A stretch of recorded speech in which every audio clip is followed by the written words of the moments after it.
ఒక లిస్టు ఎవరెవరు ఓటర్లు ఏంటి అనేది మేము గుర్తించిన ఎవరనేది 31 జూలైకి ఫైనల్ లిస్ట్ పబ్లిష్ అయ్యారు. అయితే 31 జూలై డ్రాఫ్ట్ మాత్రమే, దాని మీద మనకు అభ్యంతరం ఉండదు. తప్పుడు పేపర్స్ కొన్ని ఉండాల్సిన పేర్లు అంటే మనం ఒక నెల రోజుల పాటు 31 జూలై నుంచి 30 ఆగస్టు దాకా మనం మన అభ్యంతరాలు మన అబ్జెక్షన్ ఏందో మనం ఆఫీసర్లకు లిఖితపూర్వకం చేయొచ్చు. ఆ తర్వాత 1 మంత్ పాటు వాళ్ళు కూడా మొత్తం చూసుకొని ఆగస్టు 38 నుంచి 28 సెప్టెంబర్ దాకా ఒక నెల రోజులు టైం తీసుకొని అన్ని పరిష్కారం చేసి 1 అక్టోబర్ 2026 ఫైనల్ లిస్ట్ పబ్లిష్ అయ్యింది. ఇది చాలా ఇంపార్టెంట్. ఎందుకంటే ఏ లిస్టుతో రేపు మనం కార్పొరేషన్ కొట్లాడుకుంటాము, జిహెచ్ఎంసీలో రేపటి రోజున ఏ ఓటర్ లిస్టుతో మరి ఎలక్షన్ ఉంటుంది.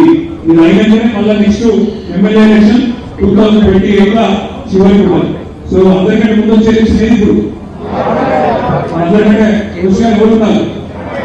ఎవరు కార్పొరేటర్ కొట్లాడాలనుకుంటున్నారో, ఎవరో బూత్లలో నా ఓట్లు కావాలనుకుంటున్నారో, ఎవరో హుషారుగా దిగాలనుకుంటున్నారో, ఎవరో జిహెచ్ఎంసీ మీద గులాబీ జెండా ఎగాలనుకుంటున్నారో మీరే హుషారు ఉండాలి. ఏదో ముఠా గోపాల్ గారి కోసమో పార్టీ కేసీఆర్ గారు చెప్పిండు, కేటీఆర్ చెప్పిండు మా కోసం కాదు, మీకోసమే. అక్కడ రేపు తప్పులు తగ్గం కాకుండా జాగ్రత్తగా చూసుకోవాల్సిన అవసరం మీ మీద ఉంది. నెక్స్ట్ ఇక్కడ ఒక ఇంపార్టెంట్ పాయింట్ ఏంటంటే మన మైనారిటీ సోదరులకు ముఖ్యంగా కొన్ని అనుమానాలు ఉన్నాయి. బీజేపీ ప్రభుత్వం వచ్చినాక వీళ్ళు కావాల్సుకుని మా ఓట్లు తీసేస్తారు, మా ఓటా నికాలు कोना के नहीं कर रहे। वेस्ट बंगाल आप देखें तो वहाँ पे करीब 1 करोड़ वोट हटा दी। वेस्ट बंगाल దగ్గర 90 లక్షల ఓట్లు తీసేసింది. బిహార్లో 65 లక్షల ఓట్లు తీసేసింది. వాటి వల్లనే అక్కడ ఎన్నికల ఫలితాలు తారుమారని కూడా కొంత అక్కడ వార్తలు కూడా వస్తున్నాయి. అట్లాగే వెస్ట్ బెంగాల్ చాలా ఇంపార్టెంట్ వినండి. పశ్చిమ బెంగాల్లో వెస్ట్ బెంగాల్లో మనం అంతా పోయిన జోడిపోయి బీజేపీ గెలిచింది మీకు తెలుసు.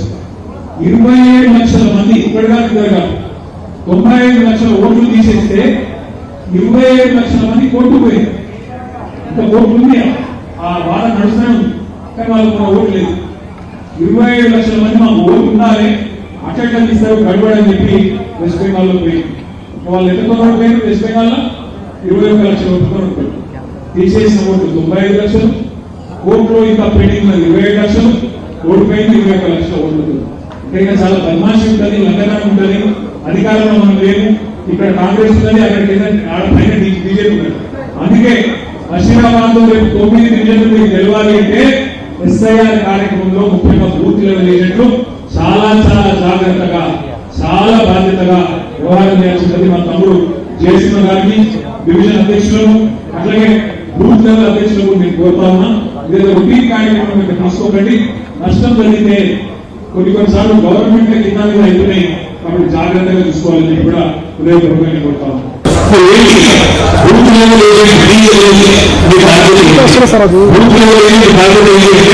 ముందుగా ఆ బియ్యంలో వాళ్ళతో కలిసి ఓటర్ డివిజన్ అయినా ఓటర్ అడిషన్ అయినా మైగ్రేషన్ అయినా దాని ఫామ్స్ చూసుకోవాలి. 18 ఏళ్ళ మిగిలిన వాళ్ళందరినీ కంపల్సరీ జాగ్రత్తలు చూపించాలి.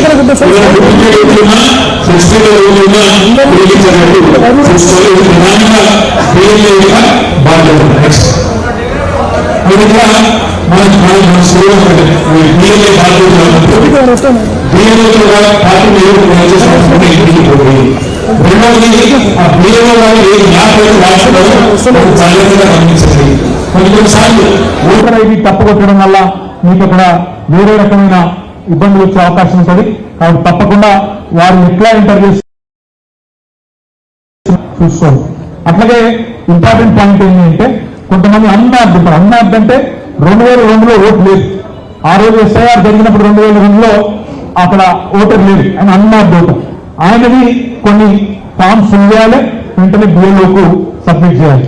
ఏమన్నా తప్పు ఉంటే అప్పుడప్పుడు పేరు తప్పు పడుతుంది, అప్పుడప్పుడు వాయిస్ తప్పు పడుతుంది, అడ్రస్ తప్పు పడుతుంది, లేదా మగ ఆడ అని రాస్తారు, ఆడ మగ అని రాస్తారు. కాబట్టి అట్లాంటి ఏమి లేకుండా, ఎందుకంటే ఇక్కడ తప్పు పడితే మళ్ళీ రేపు పోలింగ్ బూత్ కాడికి పోయినప్పుడు ఓటు వేయలేదు. కాబట్టి చాలా జాగ్రత్తగా చూసుకోవాలి. లాస్ట్ది ఇంపార్టెంట్ ఇది, ఎవరైతే ఇప్పుడు మన జూబ్లీ సెలక్షన్ మీరు చూసినారు, మీరు అందరూ కూడా వచ్చి సేట్పేట్ల బాగా కష్టపడ్డారు, మెజారిటీ కూడా తీసుకొచ్చారు మున్సిపల్ కాన్స్టిట్యూన్సీ కార్యకర్తలు. కానీ మీ అందరికీ జూబ్లీ కాంగ్రెస్ ఎక్కడ చేసింది 2 రోజుల ముందు దాకా మనం ఉండమల్లేదా కాంగ్రెస్ లో చెప్తారు, మీరు చెప్తారు ఆవిడ వయసులో నాకు లగ్గాలన్నా ఆడాయిడ వాళ్ళే చెప్తారు అన్న 2 రోజుల ముందు దాకా మీరే ఉన్నారు, తర్వాత నాదే ఉంది అన్నారు. ఏం చేశారు 2 రోజులు నాటికంటే ఏం చేయాలని ఒక దేశం అన్నారు. ఏం చేశారో మీకు కూడా తెలుసు. ఏం చేశారంటే దొంగ ఓటు 12-15 వేల దొంగ ఓటు రాయించింది. ఈసారి వాళ్ళ ఆటలు సాగొద్దు అంటే ఒక్కొక్క ఓటు దొంగ ఓటు, డూప్లికేట్ ఓట్లు ఇవన్నీ కూడా తొలగించేటట్టుగా మనం చూసుకోవాల్సిన బాధ్యత మన మీద ఉంది. జూబ్లీ హిల్స్ లో వారు గెలిచిన కాంగ్రెస్ ఎమ్మెల్యే వాళ్ళ సొంత అన్నకే ఇంట్లో 2వ ఓటు ఉన్నాయి, అది మనం ఎక్స్పోజ్ చేసాం.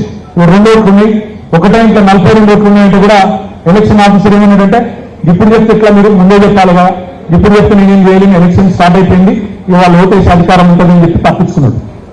కోర్టు కూడా మేమేం చేయలేము అని. అందుకే ఎస్ఐఆర్ ఎందుకు ఇంపార్టెంట్ అంటే మీరు బిఎల్ఏ గనక జాగ్రత్తగా ఉంటే